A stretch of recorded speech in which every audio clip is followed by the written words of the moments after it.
Good morning, students. Today we are going to read about rural community. We have discussed before that our India is full of diversities. हमारी जो country है वो diversity से full है. ठीक है, यहाँ पर डिफरेंट टाइप के रिलीजन है, डिफरेंट टाइप के कल्चर हैं, different caste, different areas, okay, and different traditions and people live in harmony. ठीक है, स्टिल जो लोग हैं यहाँ पर अलग अलग कास्ट, अलग अलग रिलीजन, अलग अलग एरिया से बिलोंग करते हुए भी वो हार्मनी के साथ मिलजुल कर आराम से प्यार से एक दूसरे के साथ रहते हैं. Okay, we have also discuss that in ancient time in our country there were some social evils. हमारी कंट्री में पुराने टाइम में कुछ सोशल इविल, कुछ बुराइयां भी थी. ठीक है, लाइक चाइल्ड मैरिज, सती प्रथा, डिस्क्रिमिनेशन. ओके, सो वुमेन के साथ जो मिसबिहेव किया जाता था वो सब भी था. तो इन सब को रिमूव करने के लिए कॉन्स्टिट्यूशन ने हमें प्रोविजंस दिए हैं और बहुत सारे रिफॉर्मर्स ने उन्हें रिमूव करने में हेल्प की है. फॉर एग्ज़ाम्पल स्वामी दयानंद सरस्वती और that is one more Bal Gangadhar Tilak ji, Ishwar Chandra Vidyasagar and Raja Ram Mohan Roy. Okay, these were the social reformers. Okay, now we are going to read about our community. हमारे different communities, हमारा different area, हमारे different समुदाय. community का मतलब होता है वो area जहाँ पर वो लोग जो मिलकर एक सेम टाइप का कल्चर, सेम टाइप का ट्रेडिशन फॉलो करते हैं, वो एक कम्युनिटी होती है. Okay, so here we are going to read about rural community. So what is the meaning of rural? Rural means the thing that belongs to village. जो चीज़ें village से belong करती हैं. Community means the person that live in village. Okay, village के area के जो persons हैं, जो communities हैं, हम उनके बारे में read करेंगे. Clear? India is mainly a land of villages. India क्या है? विलेजेस का एक लैंड है. Okay, there are so many villages in our country. हमारी कंट्री का जो बेसिक यूनिट है ना वो विलेज ही है. ठीक, after that town, then a city, then a big city, then a state. Okay, तो सबसे smallest unit of the society जो हमारा स्टेट या विलेज में से क्या है, that is village. Okay, 2/3 of the population of our country lives in villages. These villages represent our rural community. Most of the rural population depend upon agriculture as their means of livelihood. हमारी country में 2/3 यानी कि 2/3, अगर 3 persons हैं तो उसमें से 2 persons village में रहते हैं. ओके, तो हमारी कंट्री का 2/3 पॉपुलेशन जो है वो कहाँ है? That lives in villages. Okay, and these villages represent the rural community. और ये जो विलेजेस हैं ये रूरल कम्युनिटी को रिप्रेजेंट करते हैं, शो करते हैं. Main occupation of the rural people are agriculture. जो मेन पॉपुलेशन है हमारी रूरल पॉपुलेशन, उसका मेन वर्क क्या है? लिवलीहुड मीन्स अपनी जो जीने के लिए जो उनको पैसा चाहिए, जीवन निर्वाह के लिए या जीने के लिए जो उनको मनी चाहिए, दैट इज़ कॉल्ड लिवलीहुड. ठीक है, तो वो अपने लिवलीहुड के लिए किस पर डिपेंड है? They depend on agriculture. Okay,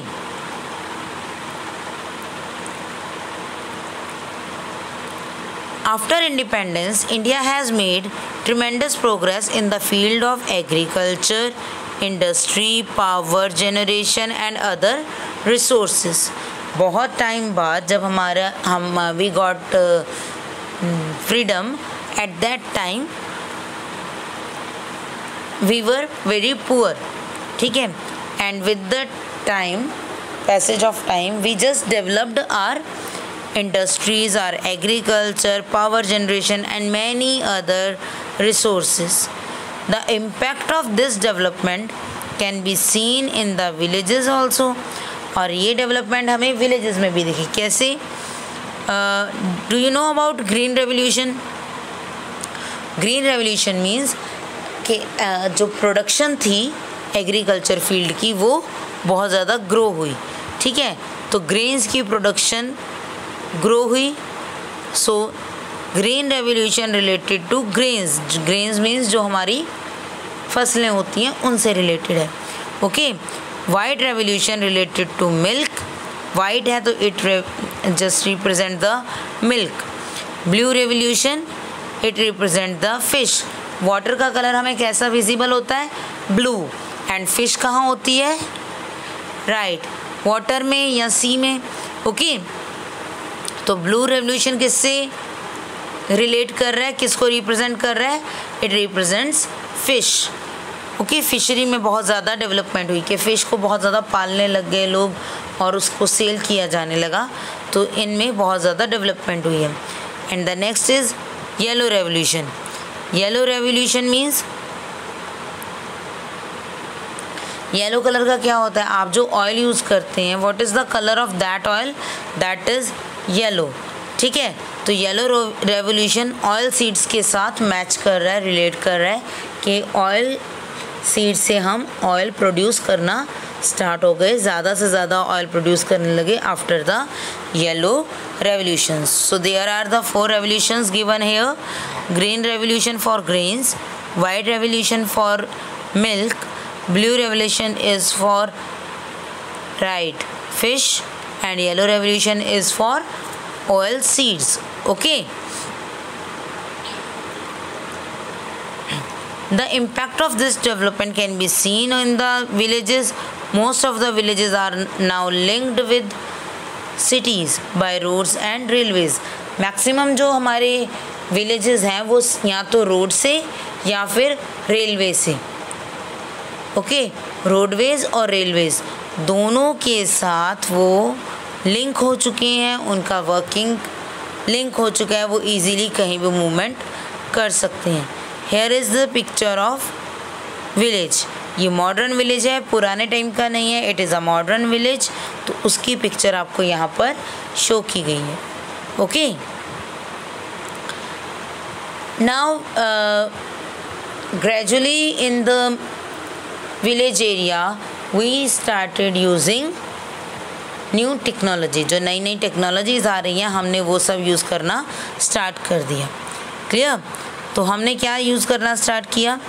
use of electricity.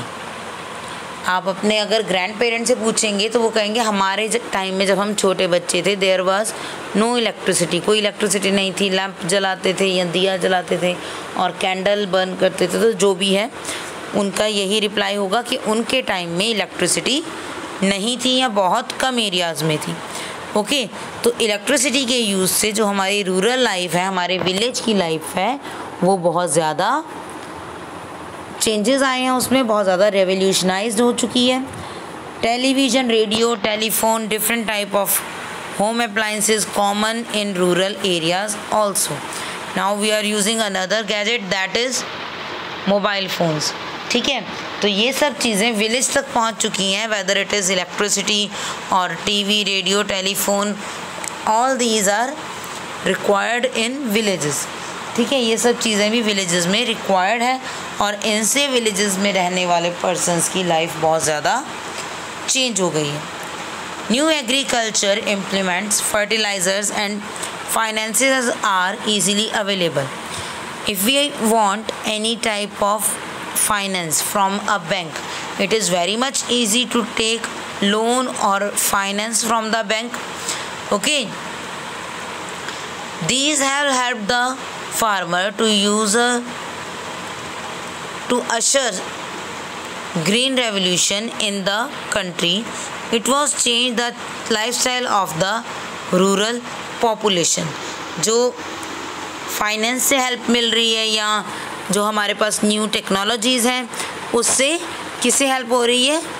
Farmers को, ठीक है। It help farmers to usher green revolution. Green revolution को आगे लाने के लिए जो ये TV, radio, telephone, water supply and electricity supply, ये सब बहुत ज़्यादा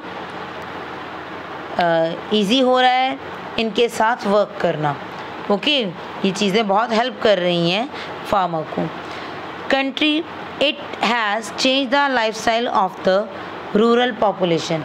अब अगर हम रोज़ टीवी देख रहे हैं तो वहाँ पर जो भी आ रहा है हमारी लाइफस्टाइल उससे इन्फ्लुएंस होगी। ओके, तो इन सब न्यू टेक्नोलॉजी से जो रूरल पॉपुलेशन की वाइल्ड लाइफ है वो रूरल पॉपुलेशन की जो लाइफ है वो बहुत ज़्यादा चेंज हो गई है। Okay, the construction of dam, bridges, school and community centres have improved the standard of living of people in rural areas.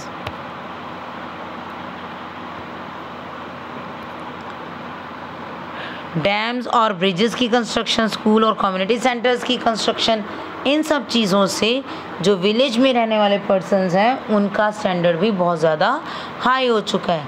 Okay, and the rapid rise in population has diluted the positive impact of this progress. In spite of continuous efforts since independence, many problems still persist. Many of our villages are still underdeveloped, unhygienic, and without even the basic amenities of life. The villagers also face the problems of inequality, illiteracy, ignorance, rural indebtedness, unemployment, and bonded labor. Clear? तो villages जो हैं उन्होंने बहुत सारी problems face की हैं। कौन सी? कि इनइक्वालिटी थी, not all the people are equal. Okay, और अंडर डेवलप्ड थी, अभी उनको डेवलप होना ज़रूरी है, बहुत टाइम लगेगा डेवलप होने में। अनहाइजीनिक वे था उनका रहने का, और बेसिक जो रिक्वायरमेंट्स हैं उनको फुलफ़िल करने का। Okay, so these are the things that we have to discuss about our rural community के रूरल एरिया में इन सब चीज़ों की बहुत ज़्यादा प्रॉब्लम देखी जा रही है। Okay, the villager also face the problem of inequality, illiteracy, ignorance,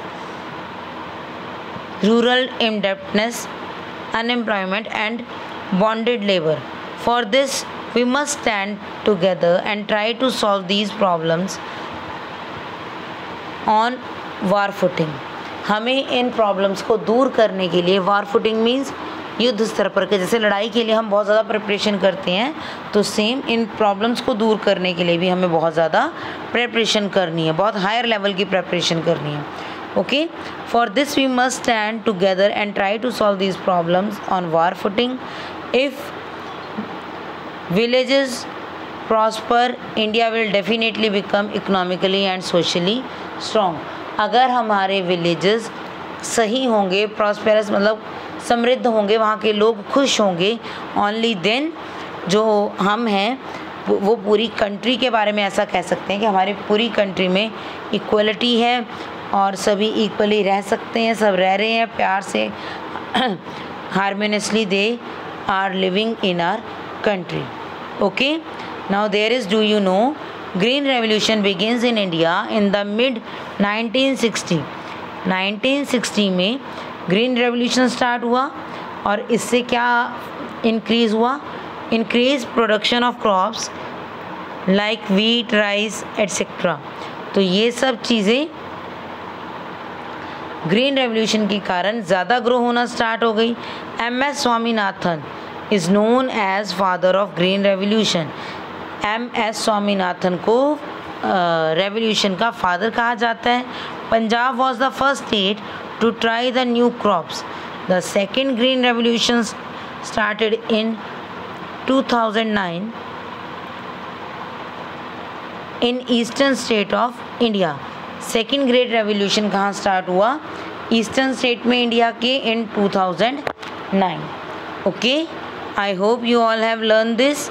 आप ये सब लर्न करेंगे अच्छे से प्रॉपरली, और अगर कोई प्रॉब्लम होगी तो आप मुझे बताएंगे। ओके बेटा, थैंक यू।